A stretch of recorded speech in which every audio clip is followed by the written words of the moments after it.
Resumão da semana: dança erótica na Universidade do Maranhão. Pesquisas de São Paulo e também dos Estados Unidos. Brigas internas dentro do PDT, dos trabalhistas. E muito mais. Vamos politizar! Resumão da semana, tudo sobre política. Resumão da semana, notícias sem sentir fatiga. O que aconteceu? A universidade teve suas palestras, né, como qualquer outra universidade, e teve esse trabalho, né, falando dos LGBT, falando dessas questões que são importantes dentro da universidade. Você debater de todos os temas. Mas você fazer uma dança erótica, eu acho complicado. Vamos ver o vídeo. Não vou colocar o som, porque tem muito conteúdo que pode me bloquear no YouTube.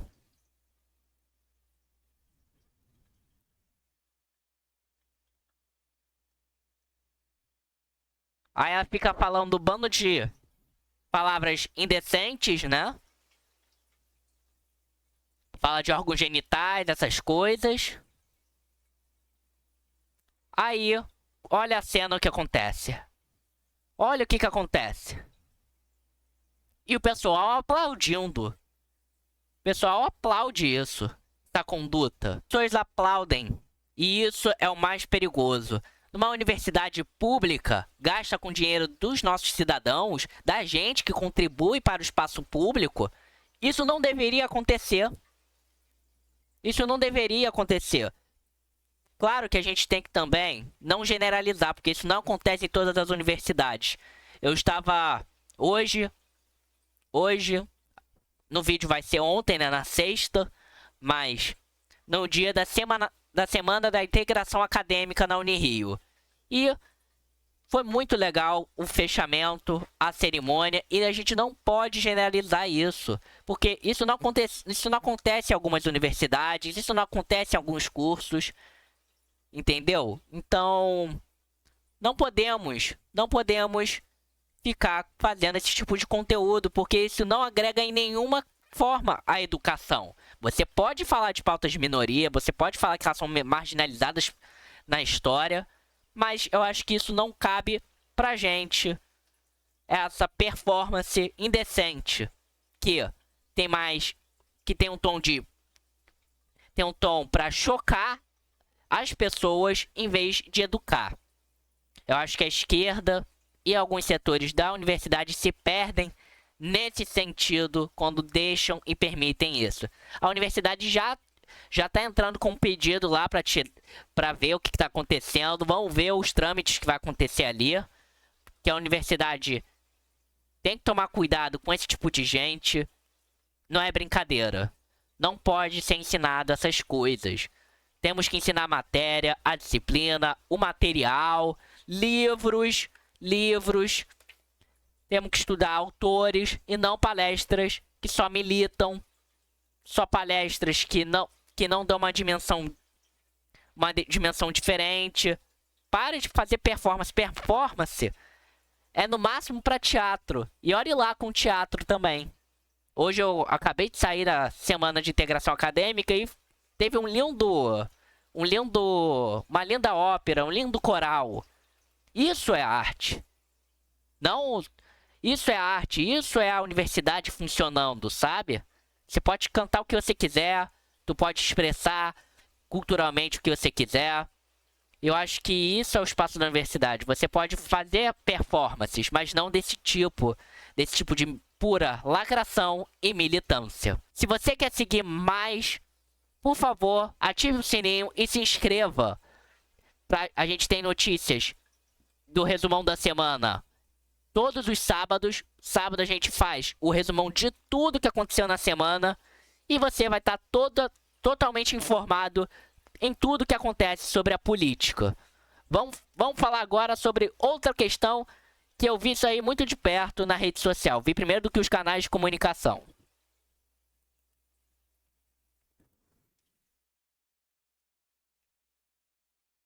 Estão vendo isso? Isso aí eu me deparei no Instagram com essa nota de repúdio do PDT. Se vocês não sabem, o PDT é o Partido Democrata Trabalhista. É o partido do Brizola, é o partido do trabalhismo, o trabalhismo de Getúlio Vargas, de João Goulart. E lá no Ceará, lá em Fortaleza principalmente, né, o PDT tá com não conseguiu reeleger o prefeito de lá. Isso é uma crise dentro do partido. O partido está vivendo crises muito pesadas. E isso pode até impor futuramente uma federação. Ele vai ter que se juntar com outro partido para poder sobreviver dentro dessa lógica política. Eles estão conversando com o PSDB, que também está muito fraco. E isso impõe muitas coisas dentro dessa dinâmica tão complexa. Mas é uma nota de repúdio que a juventude socialista, né, a juventude do PDT, está criticando o Ciro, o Roberto Cláudio também, né, que foi candidato a governador, já foi prefeito. Eles fazem uma nota de repúdio porque esses caras estão mais do lado ou do candidato do Bolsonaro, que é o candidato do PL por lá, o André Fernandes, se eu não me engano. Ciro não se posicionou tão claramente, mas ele repudiou totalmente o ato do PT dentro de Fortaleza, dentro do Ceará. E o Ciro é bem contundente em suas críticas ao PT. Aí teve isso, Ciro também deu a resposta ali depois, falando que não se junta ao PT, que é corrupto, que o PT é abusivo. Depois ele manda alguns trechos que Brizola falava do PT ser traíra. E começa essa briga dentro. Aí o presidente do partido, o Lupe, toma posição ao lado do PT. Então, o partido ficou rachado. E como que a gente tem que entender esse fenômeno partidário? Primeiramente, o fenômeno partidário deve ser o seguinte: os partidos, para sobreviver à lógica da política, eles tentam fazer alianças que seriam estranhas ideologicamente no âmbito municipal, regional. E o PDT, de uma história de muita ideologia, foi entrando nessa lógica dos partidos mais de centro. E o PDT vem fazendo alianças com qualquer setores, às vezes regionais. Claro que tem umas coerências, mas o PDT vem se entrando na lógica do centro político. E o PDT vem se perdendo as suas raízes ideológicas. Os partidos, naturalmente, eles tendem a caminhar para o centro. Eu já fiz esse gráfico. O gráfico do eleitorado brasileiro é um gráfico de sino. É um gráfico que tem mais pessoas no centro e nos extremos tem menos. Então, o PDT, que estava mais para a esquerda, mais para o lado da esquerda, né? Por aqui à esquerda, ele foi indo para o centro político. Dentro do regionalismo, dentro das figuras centristas. Só que o Ciro tomou muita porrada, tomou muito sacode do PT nas eleições. O PT engoliu a figura de Ciro e também do PDT e de outros partidos de esquerda. Então, é legítimo a raiva de Ciro Gomes dentro desse setor. Mas também é legítimo o que os pedetistas, né, esses trabalhistas, é legítimo de falar: não, a gente não pode se juntar com o PL, porque o PL é da direita. Eles alegam, né, da extrema direita. Não podemos nos juntar. Os dois têm uma razão dentro dessa disputa, com certeza. Mas a questão não é só ideológica, mas também regional. O PDT vem tentando atirar para os dois lados para tentar conseguir cargo, como qualquer outro partido dentro da democracia.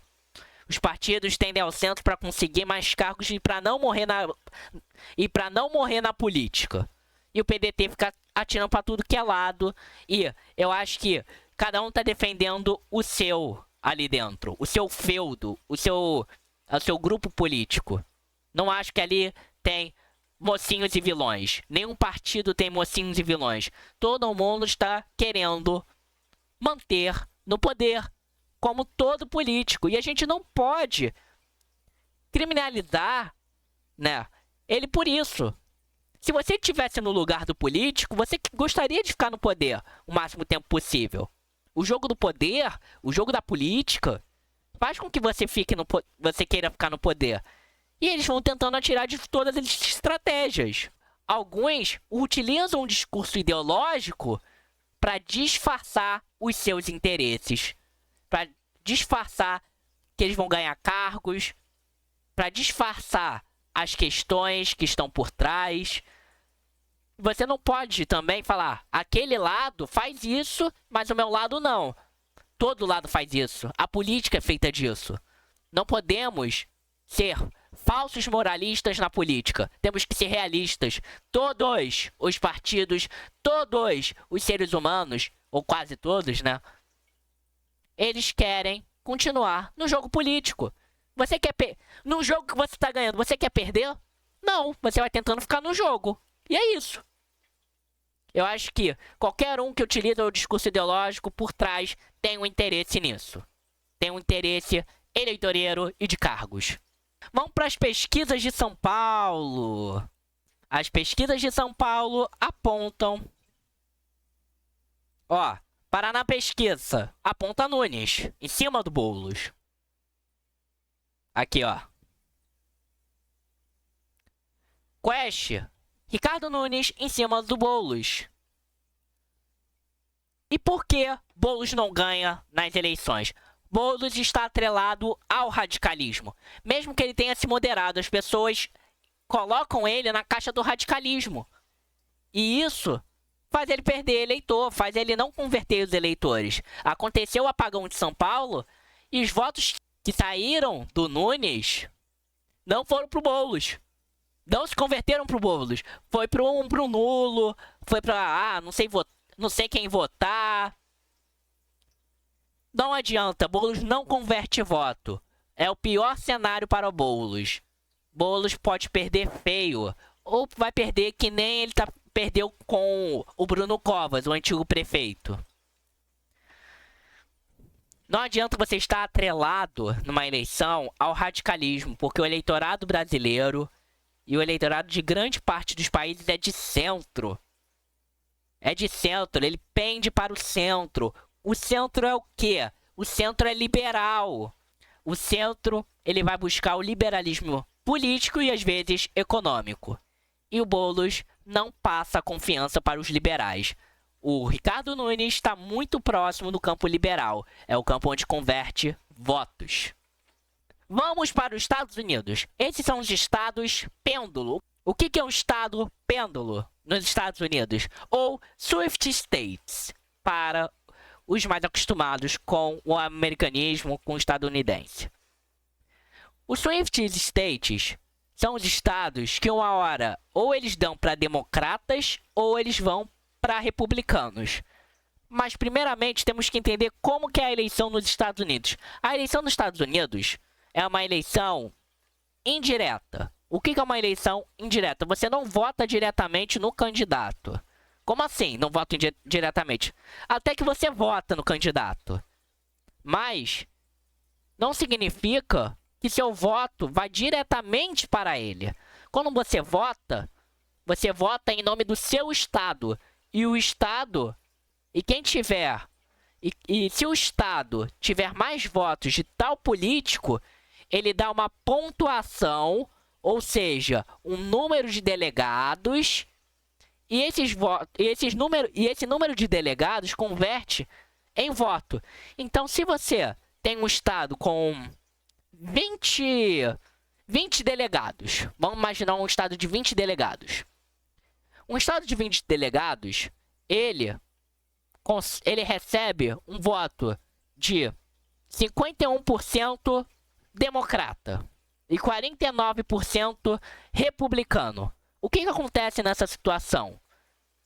Os votos democratas, que é 51%, são levados em consideração. Mas os republicanos é tudo jogado no lixo. Você tem que conseguir a maioria dentro desse sistema. E os democratas ganham o quê? 20 delegados, 20 pontuação. Os delegados é como fosse uma pontuação. E quem chega, se eu não me engano, a 270, ganha as eleições. Então, existem tais estados, retornando agora para a explicação, tais estados que mudam a eleição constantemente. E eles decidem a eleição. Eles decidem grande parte das eleições. E esses são os estados: Arizona, Geórgia, Michigan, Pensilvânia. E aqui vemos um favoritismo de alguns estados para Kamala e alguns estados para Trump. Vou mostrar no mapa para vocês. Existem esses estados pêndulo. Pensilvânia, como você vê dali, que é o PA. Geórgia, que é o GA. E muitos outros, como eu mostrei. Esses estados vão decidir a eleição nesse momento.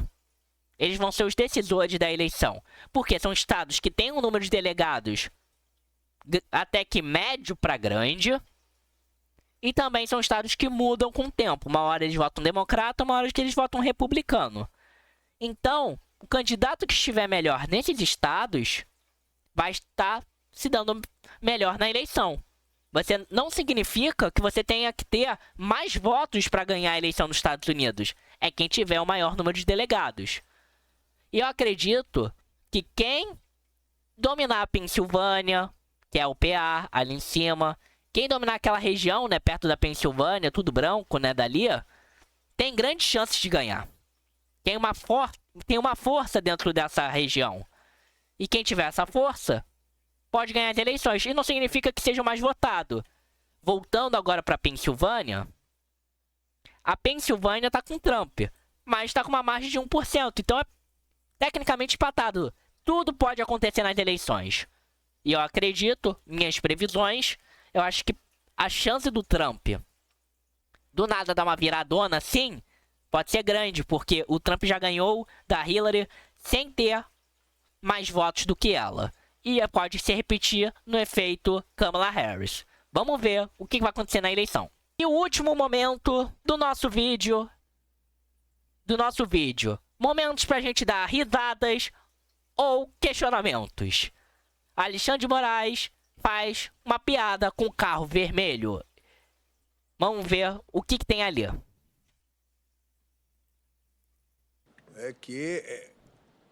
E esse é o grande problema das redes sociais, das grandes plataformas, das big techs. Elas sim têm todas as nossas informações, todas. Não existe um banco de dados maior do que o Google tem. E não existe um banco de dados maior, não regulamentado e utilizado para proveitos econômicos pelo Google do que ele obtém com as nossas consultas. A partir de inteligência artificial e algoritmos, sabe o que nós gostamos de ler, o que nós gostamos de assistir, o que nós comemos, o que nós ouvimos de música, sabem tudo isso. E a partir desses algoritmos, direcionam propaganda. Todos aqui já vivenciaram, e todos conhecem pessoas que dizem, acho que eu estou sendo grampeado. Eu com certeza estou. Mas eu acho que eu estou sendo grampeado porque eu falei que queria comprar um carro vermelho, nunca mais parei de receber propaganda desse tipo de carro da cor vermelha. Óbvio, a partir da primeira consulta no Google que você faz de carro vermelho, os algoritmos depois vão mandar tudo para você sobre isso. Ministro Alexandre, é porque carro vermelho já é suspeito mesmo. Então, eu obviamente, em virtude do meu comunismo, eu só consulto o carro vermelho, gravata vermelha, terno vermelho é meio cafona, então... O Alexandre de Moraes é comunista? O que você acha que é comunismo? Me diz você se o comunismo e o Alexandre de Moraes têm tudo a ver ou nada a ver. Mas eu vou explicar o que é comunismo e depois você faz essa relação aí. O comunismo é um modelo de produção, né? Ao contrário do capitalismo, uma ideologia política que prega o fim do Estado, o fim das classes sociais. Não é deixar todo mundo igual, não. O comunismo não fala disso especificamente. Ele fala que quem mais trabalha deve receber mais dinheiro. E quem menos trabalha, como os burgueses, como que eles alegam, deve receber menos dinheiro, porque eles não trabalham, eles não produzem. O comunismo é isso. É um modelo oposto ao capitalismo, que não tem a lógica do lucro, a lógica individualista, não tem uma lógica da meritocracia. O comunismo tem isso e também tem o seu autoritarismo ligado. Os comunistas, eles pregam um Estado que tem o partido único, geralmente, ou que não tem as estruturas partidárias. Então, a questão principal, e o comunismo também, ele não acredita na democracia liberal. Ele acredita numa democracia participativa. Uma democracia que o povo é que escolhe as suas medidas, as suas questões sociais. E que o povo participe no lucro das empresas. É isso que eles pensam, mais ou menos. E o Alexandre de Moraes é isso? O Alexandre de Moraes mostra isso em seu discurso? Será que o carro vermelho é coincidência? Ou será que ele realmente é comunista? Vou deixar essa pergunta no ar, porque é uma questão que muitos me questionam, é uma questão que todos falam, o Alexandre de Moraes é comunista. Tá, o Alexandre de Moraes quer o fim do Estado? Primeiro lugar. O Alexandre de Moraes foi indicado por qual presidente? Foi um presidente comunista, ao seu ver? Michel Temer é comunista? Michel Temer pensa essas políticas? Ou não? Vou deixar a questão em aberto para você me responder. Você acha que o comunismo está corroendo a nossa nação? Ou é devaneios da sua cabeça? Ou é devaneios da cabeça dos outros? O que é comunismo? É o que eu te defini. Você acha que isso tem a ver com os líderes? Lula é comunista? Ou Lula entrega tudo pra banqueirada? E eu acho que é com esse questionamento que a gente acaba por aqui. Se você gostou, dê um like e siga muito mais. A gente vai ter muito mais conteúdo de política. Temos simulações na aba comunidades. E é isso. Vamos politizar! Vamos politizar essa sociedade. Vamos politizar todos do Brasil e todos do mundo. É isso. Vamos politizar!